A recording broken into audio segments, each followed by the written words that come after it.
Magandang umaga po sa ating lahat. Ngayon ay araw ng Huwebes, November 30, 2023 at narito magiging lagay ng panahon para sa buong maghapon at sa mga susunod pang mga araw. Sa kasalukuyan ay patuloy yung pag-iral ng hanging amihan sa may Northern Luzon. Magdadala pa rin ito ng mga pag-ulan sa ilang bahagi ng Northern Luzon. Gayun din itong easterlies ay patuloy na umiiral naman dito sa may silangang bahagi ng Southern Luzon, Visayas at Mindanao. Aasahan na magiging madalas pa rin yung mga pag-ulan sa may bahagi ng Quezon, Bicol Region, Eastern Visayas, Caraga at sa may Davao Region. At pinag-iingat pa rin yung ating mga kababayan dyan dahil sa banta ng mga pagbaha at pagguho ng lupa lalong-lalo na tuwing magkakaroon ng mga malalakas na mga pag-ulan, dulot ito ng easterlies. And sa ngayong umaga, meron tayo namamataan ng mga cloud clusters sa may bahagi ng Mindanao, although hindi naman natin inaasahan na magtatagal ito at possible na maaari lamang magtagal hanggang mamayang tanghali. At meron ding cloud clusters sa may silangan naman ng Luzon at unti-unti itong papalapit sa ating kalupaan at inaasahan na magdadala ito ng mga pag-ulan ngayong araw sa may bahagi ng Quezon at Bicol Region. Samantalang so far, wala pa rin naman tayo namamataan na low pressure area sa loob at labas ng ating Philippine Area of Responsibility. Mababa pa rin chance na magkaroon tayo ng bagyo sa susunod na 5 araw. At para naman sa kalagayan ng panahon ngayong araw sa Kalakhang Luzon, naasahan ang maulap na kalangitan at kalat-kalat na mga pag-ulan sa may bahagi ng Batanes, Cagayan, gayon din sa may Apayao at sa may Isabela, dulot pa rin ito ng hanging amihan. At sa nalalabing bahagi ng Northern Luzon, partikular sa may Ilocos Region, Cordillera at nalalabing bahagi naman ng Cagayan Valley, bahagi maulap hanggang sa maulap na kalangitan at mga pulupulong may hinang pag-ulan ang aasahan, dulot pa rin ito ng hanging amihan. At sa may Metro Manila naman at sa nalalabing bahagi ng Luzon, partikular sa may Central Luzon, Calabarzon at Mimaropa, aasahan gayon din sa may Bicol Region, aasahan ng bahagi maulap hanggang sa maulap na kalangitan at mga tsansa lamang ng mga pulupulong mga pag-ulan, pagkidlat at pagkulog, dulot yan ng mga localized thunderstorms na mas magiging madalas sa may bahagi ng Quezon at Bicol Region ngayong araw.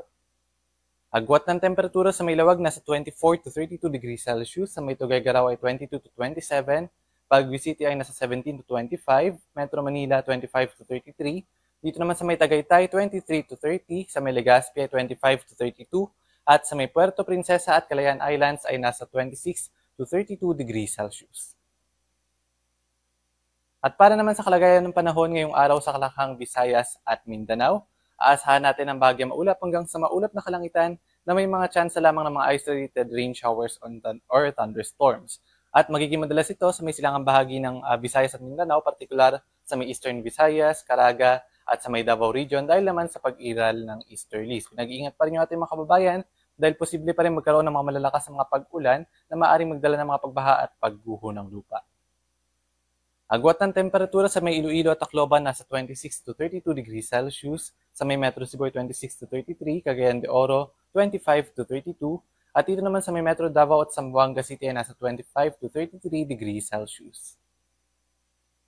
At para naman sa lagay ng ating karagatan, sa ngayon meron pa rin tayo nakataas na gale warning sa mga baybayin ng Batanes, Babuyan Islands at gayon din sa may Ilocos Norte. Hanggat maaari ay huwag munang pumalaot dahil pa rin sa banta matataas ang mga pag-alon dulot ng hanging amihan. Inaasahan po natin na mamayang gabi ay magkakaroon na naman panibagong pagbugso ng hanging amihan, kaya aasahan na magiging mas mataas pa yung mga pag-alon dito sa may bahagi ng Northern Luzon sa mga susunod na mga oras. At para naman sa ating 3-day weather outlook sa mga pangunahing syudad ng ating bansa, inaasahan natin na patuloy ang generally fair weather conditions at mga tsansa lamang ng mga isolated rain showers and thunderstorms, especially sa may Southern Luzon, Visayas at Mindanao, yung mga nasa silangang bahagi dahil pa rin sa pag-iral ng easterlies. At hanggang sa Sabado, iiral naman yung hanging amihan dito sa may Northern Luzon at pagdating ng araw ng Linggo ay maaaring bahagya itong humina at mas iiral itong tinatawag natin na easterlies o yung hangin na nagmumula sa karagatang Pasipiko at magiging madalas din yung mga thunderstorms sa mga nasa silangang bahagi ng ating bansa. Agwat ng temperatura sa may Metro Manila nasa 25 to 33 degrees Celsius, sa may Baguio City ay 16 to 26, sa may Legazpi ay nasa 25 to 33, Metro Cebu 26 to 33 at sa may Metro Davao naman ay 25 to 34 degrees Celsius. At ang haring araw ay sisikat ngayong 6:04 ng umaga at lulubog naman mamayang 5:25 ng gabi. At para sa karagdagang updates, lalong-lalo na sa mga thunderstorm and rainfall advisories, magaling bisitahin ng ating social media accounts, DUST_Pag-asa, at para sa karagdagang impormasyon, bisitahin ang ating website, pag-asa.ust.gov.ph. At yan po muna ang latest mula dito sa Pag-asa Weather Forecasting Center. Ito po si Patrick Del Mundo. Magandang umaga po sa ating lahat.